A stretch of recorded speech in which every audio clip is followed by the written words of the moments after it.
Hi, everybody. David Donaldson here with another episode jam-packed of Entrepreneurial Impact. And I can't think of anything more impactful than some of the things that we're going through right now in the real estate industry in the aftermath of some of the lawsuits that came down. There's a lot of changes hitting the road, impacting agents, clarity around what they thought they know, what they do know, and such conversations that they can have with their consumers, whether buyers and sellers, in our new contracts. So with that, today I wanted to bring in Anthony Carr, licensed broker in the DMV area, DC, Maryland, Virginia, works for Keller Williams United. Anthony, welcome to the podcast. Hey, great. Thank you for having me in here. Good to be here. Hey, no problem, Anthony. You good? I'm good. And my discussion with us will sound a lot better than what that was right there. That's right. We're in edit-free zone, so don't worry about it. We're okay. Yeah. So Anthony and I have been in business for quite some time. I guess it goes back 10 years now. So definitely one of the brokers that I've held in high esteem all this time. Mm-hmm. But Anthony, why don't you tell the audience at home that's listening or hearing from you the first time, what's your background? How did you get into this thing we call real estate, and why would you want to don the hat that says, the pointy one with the spinner on the top that says, I'm a broker? I'm a broker. Why would you wear that one? I'm broker than everybody else. That's what that is. 1995 was the year when I got my license, and that was after several years of being a journalist, and particularly I had been in the arena of real estate editing. I was with one of the dailies here as the real estate editor in special sections, and then I was also with the Northern Virginia Association of Realtors writing their communication stuff. And agents would come in and say, "Man, you really ought to have your license." And so I decided to go ahead and get that license, and the rest is history. I was in sales for a few years, and then got into management, and now I'm back into management and sales. So seeing both sides of the transaction there. But it's interesting, this whole thing of all the changes coming upon us. And I don't want to get too far ahead, but, as we'll get into it, you'll find out that in the DMV area, a lot of this is not a surprise for us because we've already had these things in place.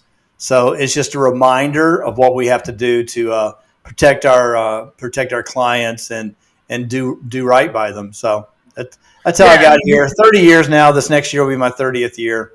Wow. I know. I started when I was 10. Yeah, I know. I thought I'd been in long tooth at 17 years. Yeah. But look, 30 years, 17 years, we've seen some changes, right? We've seen some challenges, right? Yeah. This is a little bit of both, compounding upon what's happening with the market, not just some of the changes what we're doing. Normally, when we talk about changes to contracts, right, we're used to that. It happens a couple times a year, both Virginia and different areas, right? They make changes, they make tweaks, they make improvements. Right. This is different. The mindset around the changes, I think, is what feels different for most people. Mm-hmm. You touched on, hey, we're not really changing things, but truth be told, I think we really kind of are, and we're changing it up here. Right. What are you seeing from the agents? Like, how are they feeling about these changes? What are their biggest concerns? Mm-hmm. Well, it's interesting. As this all started coming down, and we had some folks from NAR come to our brokerage and talk to us, it was a surprise to me. I was totally not prepared for what they said, that 32 states did not have a required buyer-broker agreement. 32 out of 50. We're one of the ones that did. And so there's 18 states that did. 3 of those were right here in our own backyard. And so all this thing about, I've got to have this buyer broker agreement. It's got to be an understanding of what they're paying me. They got to know who I represent. We passed through that fire back in 1997, 98. And so we've had these things in play for many, many years. However, I think we backed away from the way that we were supposed to apply this information, apply these rules and regulations. For years, you were supposed to have a buyer-broker agreement in place when you had a substantive discussion about a piece of property with a buyer. That's always been there, at least since I've been in business, 1995, 96. And so what the difference is like they're calling us back to our beginnings and saying, okay, we really mean it this time. You've got to let people know how you get compensated, how much you're going to get compensated, and nail that down so there's no misunderstanding and there's no questions about where's the money coming from and where's it going. So I think for agents in our area, the practice is not new, or the recommended practice is not new. The application is what's new. Yeah, you really kind of you drive that home there. I remember when I relocated here in 2012, it was even a big push. Like, and maybe it was there before, but maybe it became mandatory in 12. I just remember something happened around it in 12 that really stirred the conversation again around buyer broker agreements. I was coming from a state where that was the law of the land, so it was not a big deal to me.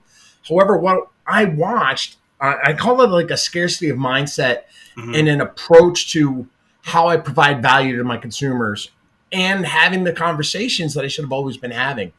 And in a nutshell, what I have watched happen, and I don't want to put everybody in the same boat, but sure, I know I've been here to a degree, is that when we do a buyer broker agreement, by default, we want to avoid confrontation.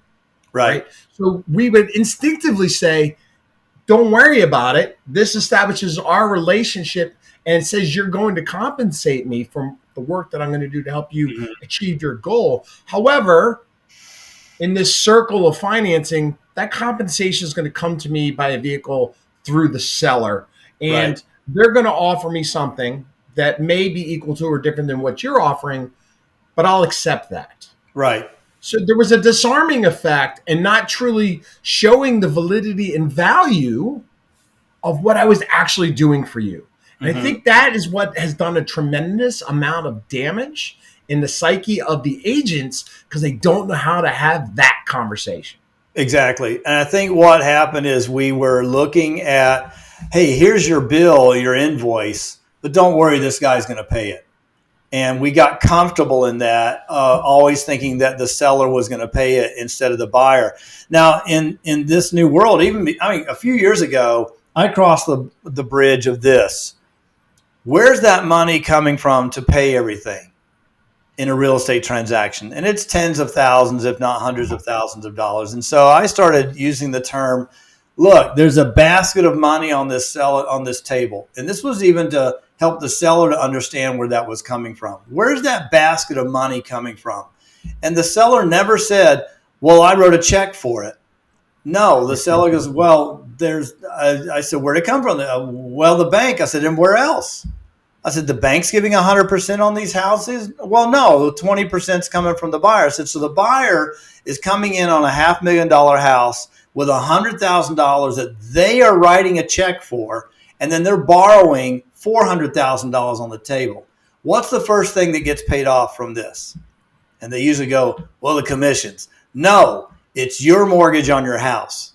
They're paying off your mortgage that you had from 20 years ago. That's the first place. Then you have all the other expenses. But the money came from the transaction. The buyer is bringing the cash. They're liquefying your equity. So I have always held that the payment for everything comes from the transaction. It's not necessarily from the buyer or the seller. It's a combination of the two. And I think if you can cross that as an agent, understanding it's coming from the transaction. Without the equity, you don't have it. Without the money from the bank and the buyer, you don't have it. It comes from both of them.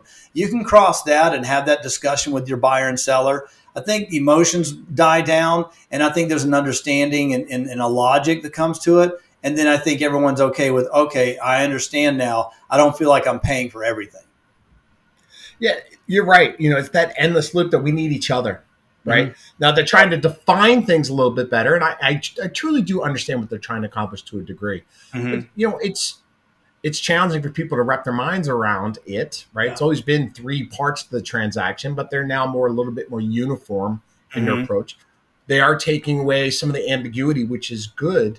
And it kind of brings me to one of my questions here. I think, what mistakes or pitfalls are you seeing agents try to do now that's going to be in detriment of the changes that have been implemented?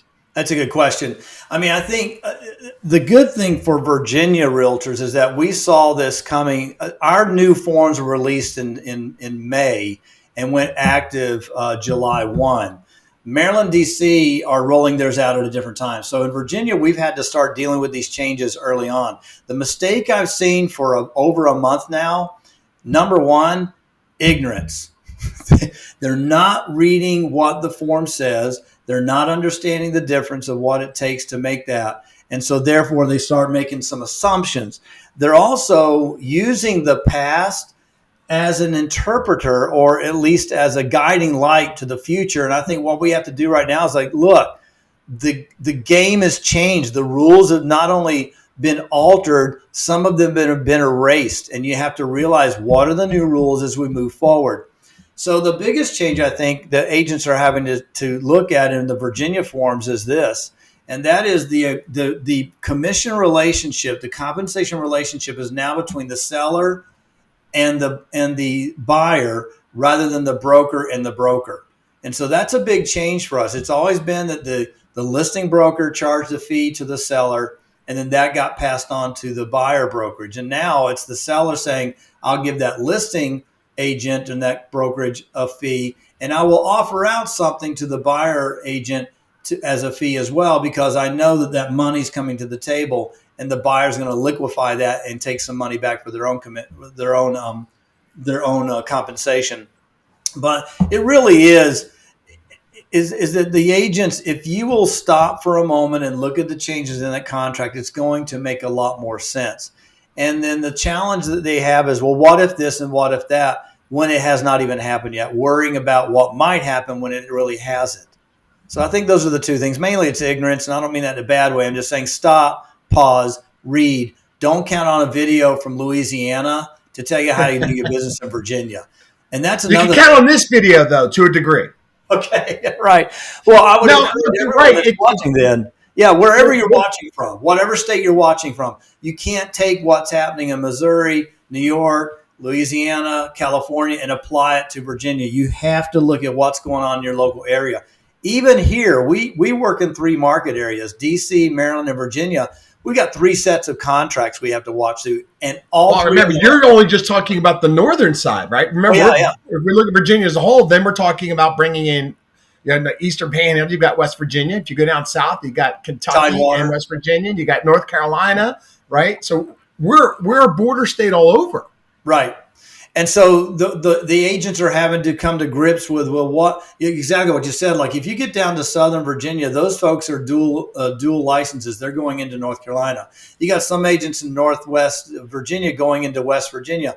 So you have to be aware of what every state that you're working in, what their changes are to their contracts and their practices. It's all different. There's not going to be this usual thing. There's not a blanket that you're going to lay across all those jurisdictions. So I think that's it, is that, they have a herd mentality that this is all just going to take care of itself.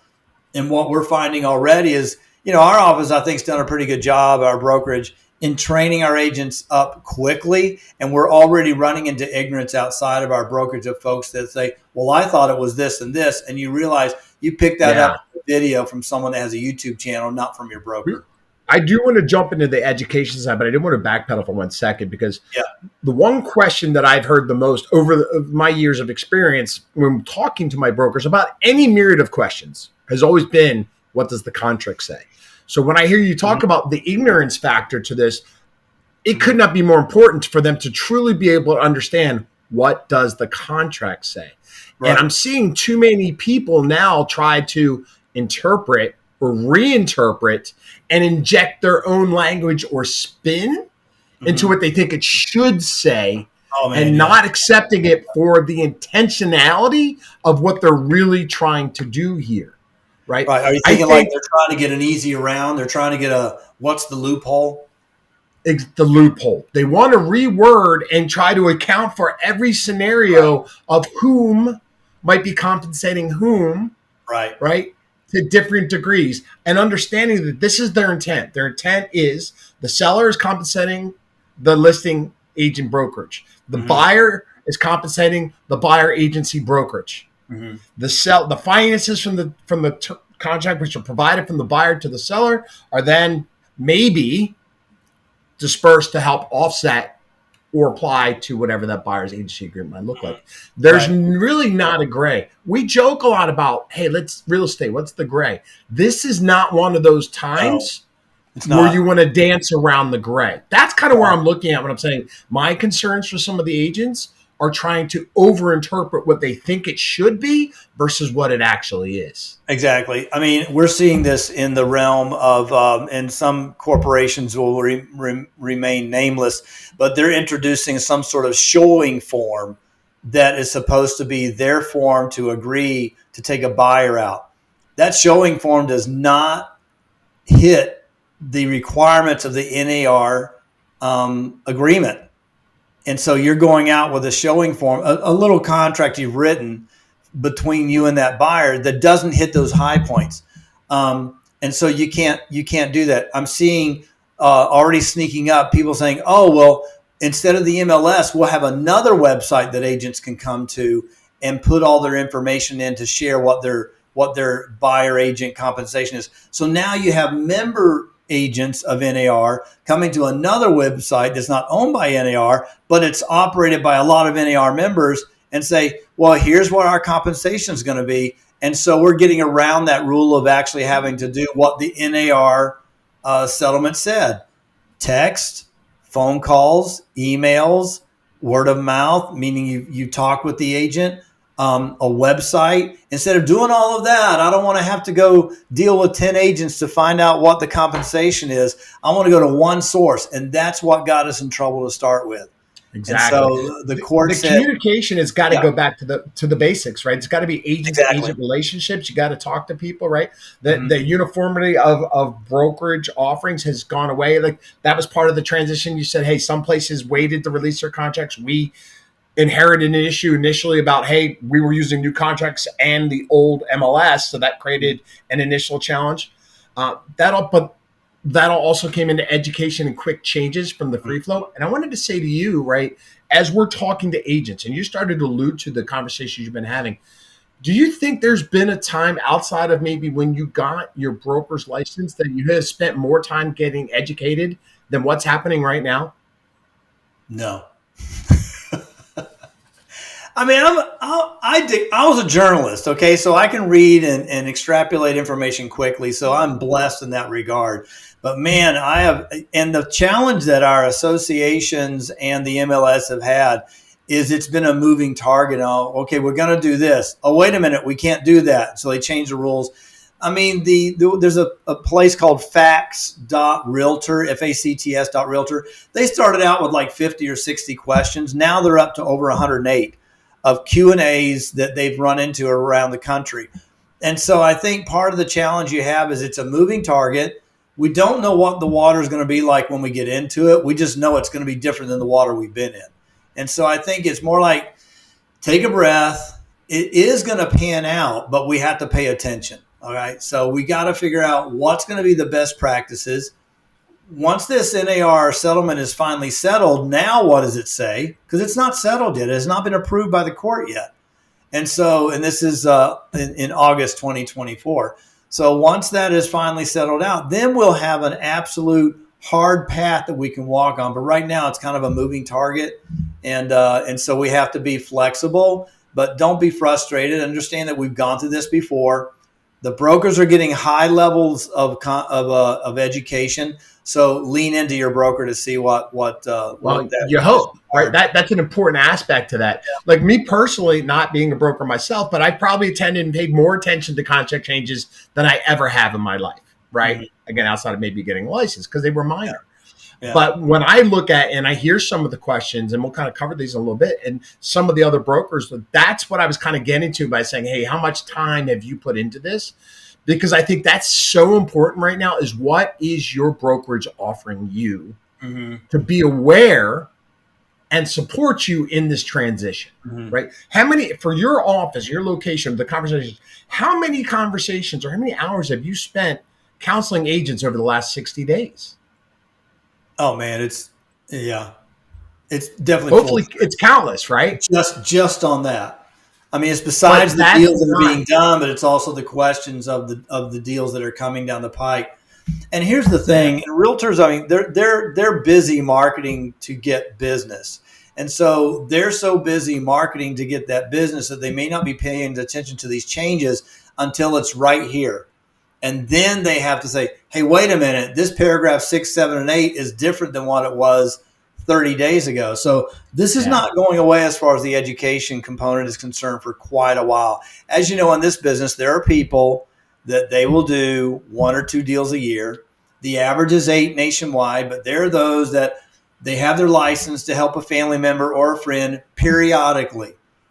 Some of those folks that don't even know what's going on. They saw some articles, and next March they're going to do their first deal after these forms and changes have been done. It's 8 months later. So we're going to be dealing with that, not necessarily in my particular brokerage. I think our guys are pretty educated, but we have tens of thousands of realtors in this area. We're going to do about 15 to 20,000 deals just in the Northern Virginia area at the end of this year. And that's, if you have 15,000 deals, that's 30,000 sides. So that's potentially 20,000 agents you got to work with.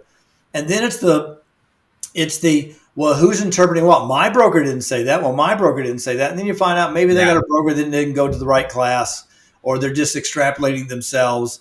And, you know, it's all of that wrapped up into, again, what's the ignorance? What do you need to do to fill that ignorance? And am I going to be able to just wave a wand and now all these agents know exactly what's supposed to happen? No, because it's not like they're in this business day in, day out, 40 hours a week. Many of them are, but there's a lot that they have that 2 or 3 deals they do a year, and they're not really paying attention to the changes until it's right in front of their face. Well, I think when I look at that, there's something that I think has been lost over time, and there's a communication issue because we don't talk to cooperative agents like we used to, because we text and we email or this, that. It's the respect factor. Yeah. The respect factor can solve a lot of these potential challenges of what the waves are going to look like, right? Because like you said, we have contract changes, but we don't ultimately know what it's going to mean, right?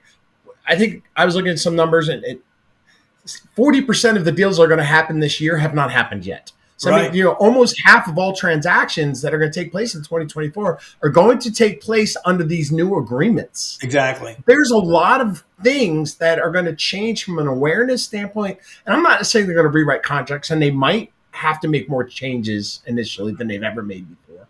But it's really the interpretation and the understanding and a collaborative, communicative nature. How many C's can I string together there? Of saying, hey, guys, we got to get through this together. Right. And the agents, again, unfortunately, there are those guys and girls out there that look for the loopholes, that look for the advantages, to take advantage of people. When we really, I don't want to say kumbaya, but we got to come together. Mm-hmm. We got to protect our business. We got to protect our assets. We got to look at what we're doing. Yeah. Right. You like that? Yeah, it's good. We have to be really careful. And it comes from a place of respect, across party lines, and having the right conversation, and understand that, hey, I may have learned something from Anthony Carr, but my broker might have had a different interpretation or spin, may or may not be wrong, just different. Right? But let's not look at that as a wedge or a leverage to ramrod something, and let's figure out a win for our consumers' sake. That's what I mean. I've been a broker for quite a while, and you know, I mean, I don't know other areas of the states, but in Northern Virginia, which is predominantly our business area, and the DC and suburban Maryland, I mean, I've dealt with thousands of transactions over the years, and most of our brokers are level-headed, educated, and they are well schooled on what you can and can't do. We're very good at making sure that is a high priority when we have these kind of changes coming along. And I think, though, what we've become used to as probably just consumers overall, and definitely as agents, is we want the Google effect. I type in a question and I get the answer right there. And that's where this isn't going to work that way. You're going to have to dig in to understand, what are the nuances? What does that word mean? May and will consider. Will. Those are different words. I will pay, or I may consider. Just something that simple and understanding. Well, what's that word say? I was in another seminar yesterday with the Maryland forms, and the attorney of MAR and the CEO were saying, well, it said will. They pointed it right out. That this word says will pay, and this word says may consider, and that's the difference. Yeah. Yeah, the verbiage in the contracts, and this is a challenge, like with the border agents in different states, having clarity around the terminology for the different contracts. Right. Oh yeah, for sure. I mean, in Virginia, like our offering of compensation is on the front page of the contract. It's not even mentioned in the Maryland contract. It's on an addendum.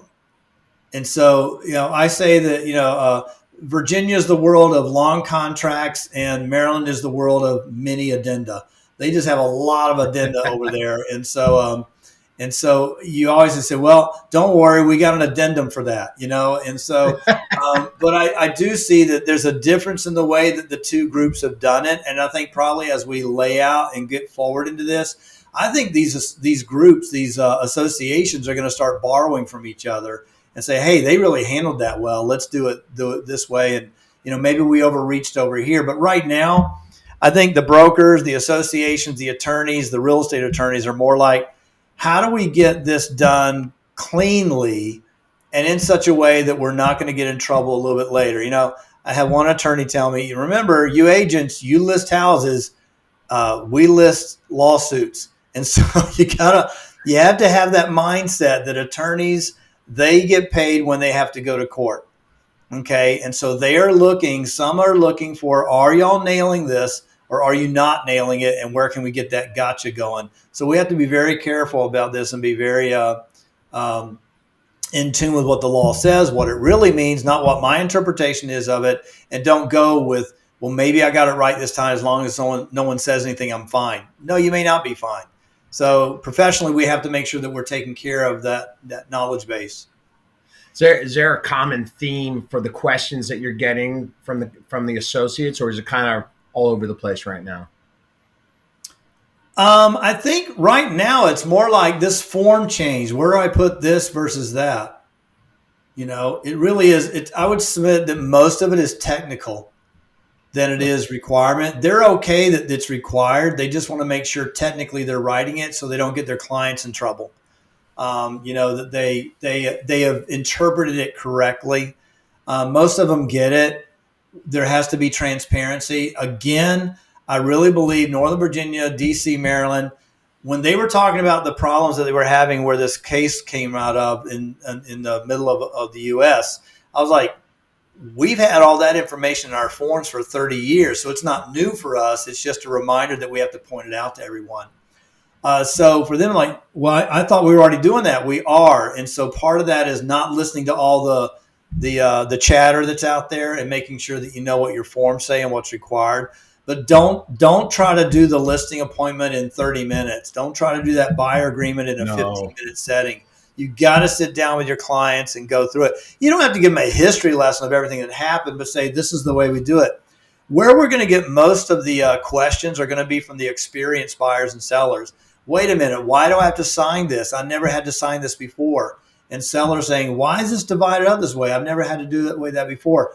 32% or so, 30% of buyers are brand new. They're not going to have questions about the changes because they don't know there's a change. But a first-time seller will, because they were a buyer before. So it's understanding what the nuances are for them and how we just need to explain that to them, showing that, hey, look, we're taking care of these documents. These documents are a way for us to make sure that everyone understands what's going on, and then just explaining how the differences affect them, which primarily it's not affecting them as deeply as you want to buy, you want to sell. Great, let's bring it together and make it happen. We just got to change the way that we're explaining it to them and make sure that we're transparent. How do you see things happening?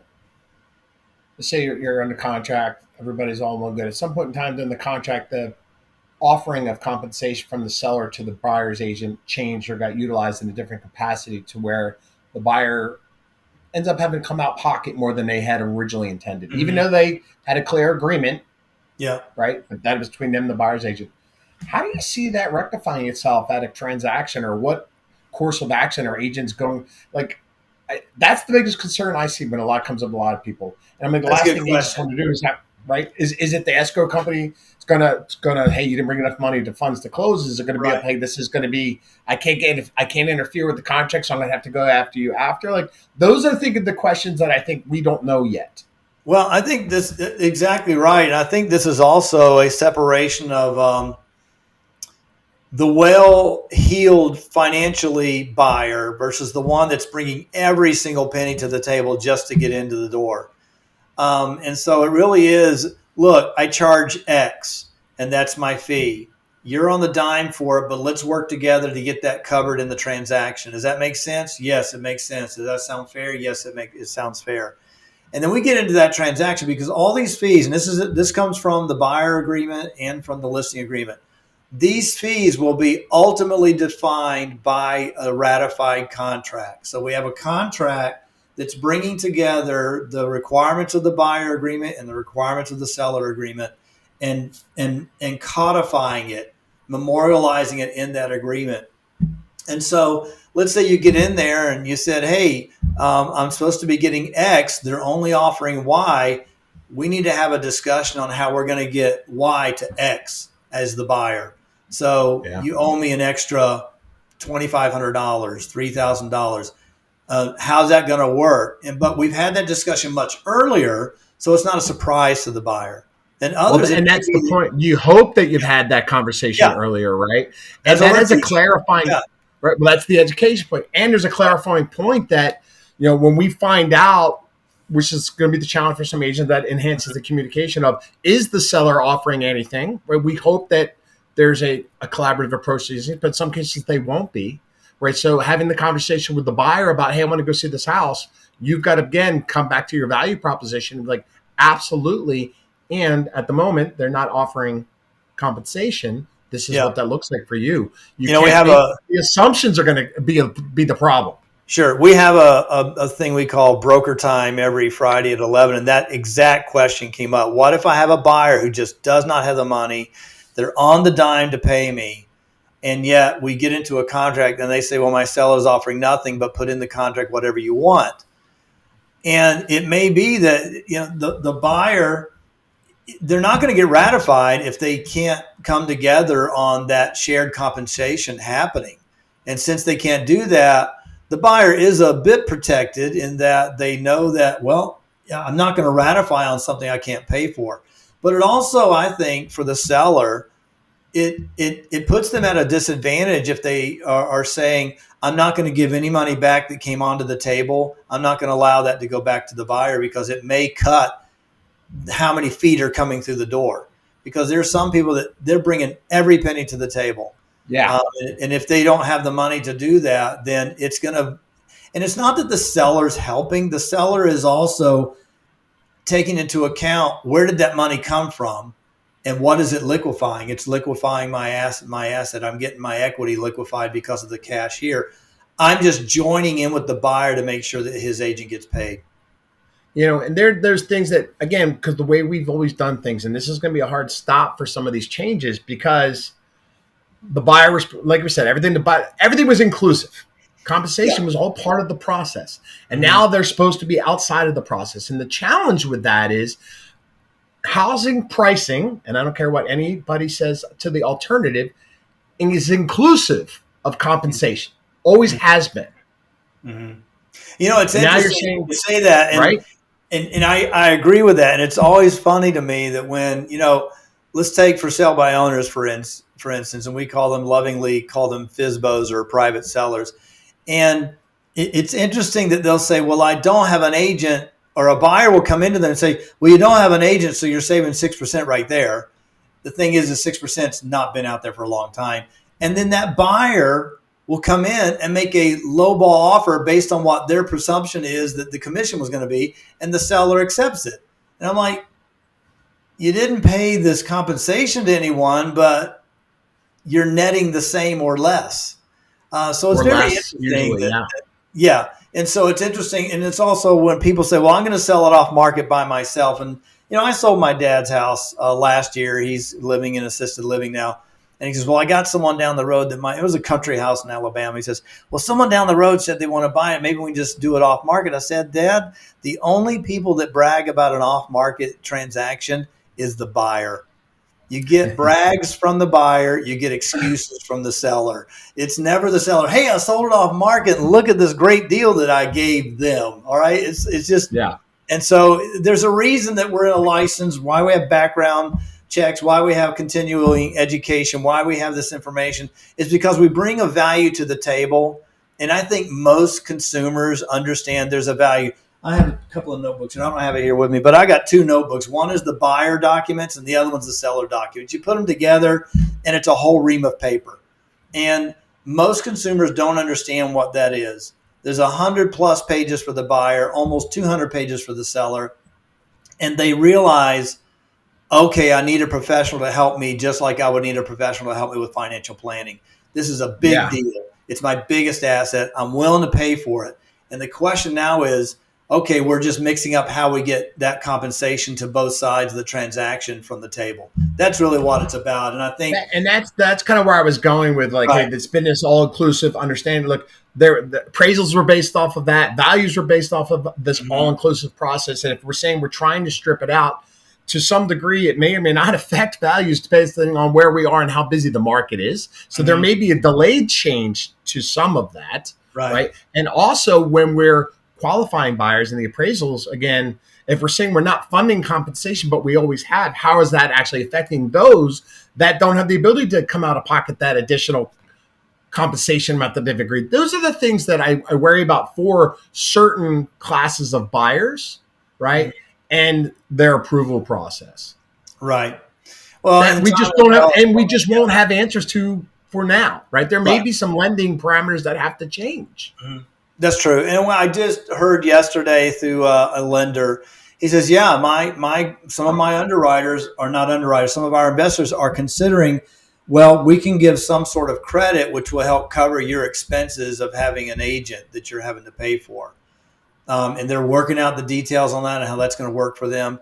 And so the question for that is, okay, now they're financing things that are not really part of the value of the house.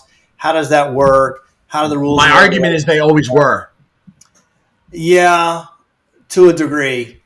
There was still a cap on it. They weren't going to give you 110% of the value of the house. Some programs do. Most of them are like, no, I'll give you 80% of the value of the house. You got to make it work with your 20%.